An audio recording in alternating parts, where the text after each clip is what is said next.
If you really want to acquire wealth, you need to do more than just earn money. You may tell yourself, this is not a good time to talk about investment. Truth be told, there's no good time to talk about it. You just need to be disciplined enough to save in order to invest. Oh, you have the cash already?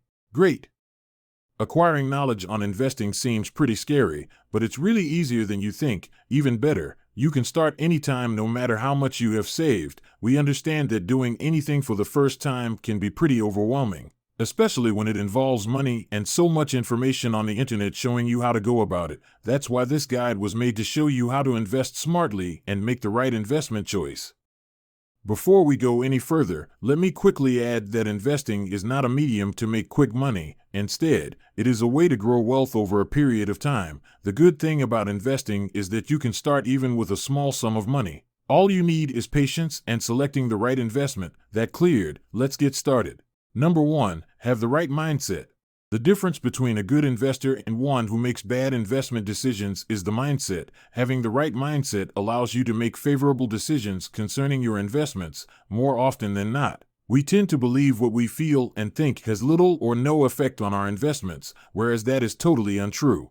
Although we can't control the market, our mindset has a huge influence on how we react to whatever happens with the market or our portfolio. As an investor, the greatest enemy to your investment is fear. You lose sense of good judgment when fear or panic gets in the mix. Fear could make you get low returns on investments, especially during a market crash. That said, being overconfident in your abilities can also be really dangerous. Don't ignore the stats and take huge risks in the hopes that your investing skills will save you. Endeavor to always keep in check your growing confidence and always have a healthy skepticism as a genius investor. Number 2, do you need any help investing? Yes? No?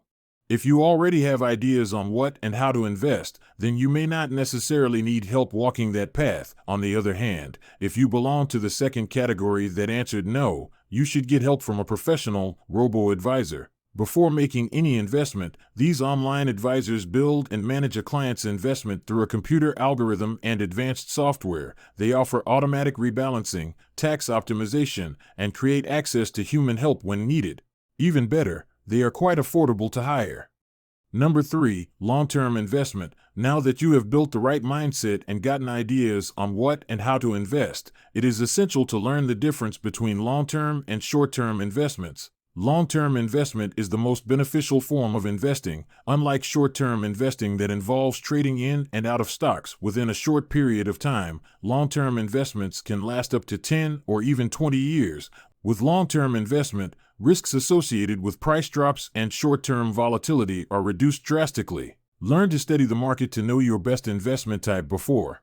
Enjoying this video so far? Please like and comment and subscribe to be updated with our new money and investment videos. Number 4, investment account is non-negotiable. To buy most types of stocks or bonds, opening an investment account is very important. Just like we have our regular bank accounts for different purposes, there are also different investment accounts. There are investment accounts focused on retirement plans and general-purpose investment accounts.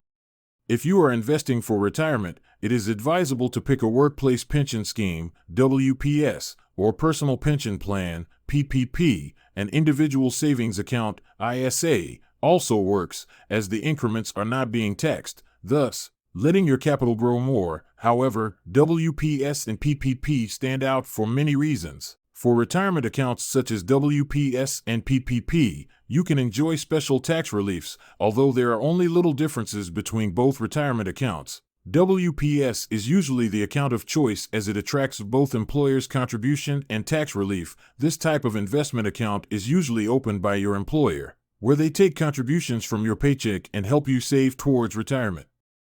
For those who are not eligible for WPS, you should totally take the PPP over ISAs. With PPP, you also get to enjoy great tax relief and you can take up to 25% of your pension fund upon retirement. The other funds left is used to take an income either via an annuity or withdrawing drawdown. When investing for other goals, you can open a taxable or college saving account. Taxable accounts, aka non-retirement accounts, are much more flexible compared to retirement accounts. There are no rules to contributions, no special tax benefits, and you can withdraw your money at any point in time. Note, Like retirement accounts, college accounts also get special tax perks for saving for college. Number 5. Open a share trading account, brokerage account. This is yet another important tip to keep in mind. A brokerage account is the quickest and least expensive account to get. It is a self-management account that allows you to buy and sell different investments like stocks, bonds, funds, etc., an all-rounder. More so, you can open your personal retirement account. Number 6. Robo-advisor account. Here, computers are used to build and manage a client's portfolio based on the client's risk tolerance and goal. They are ideal for investors that prefer hands-off investments, but you'll have to subscribe to a management fee annually, which is usually around 0.25% to 0.50%. Number 7. Set a budget. Knowing how to invest basically involves asking where to invest money. This depends on your goals and your willingness to take risks. You can decide to invest in stocks. You buy shares from companies that have a high chance to increase value in the future.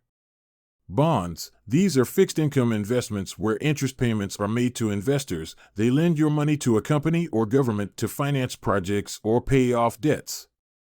You can also invest in mutual funds or real estate.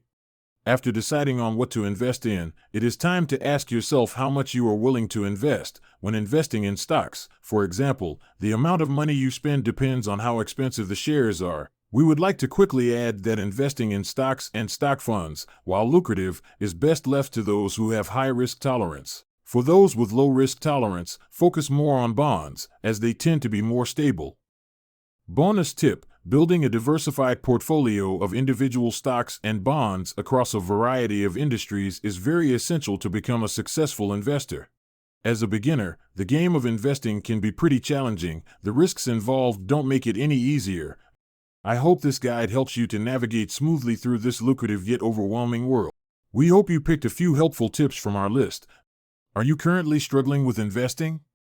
What tips have worked for you so far? Please like, share, and subscribe, and let us know your thoughts in the comment section below. Thank you for watching, and see you in our next video.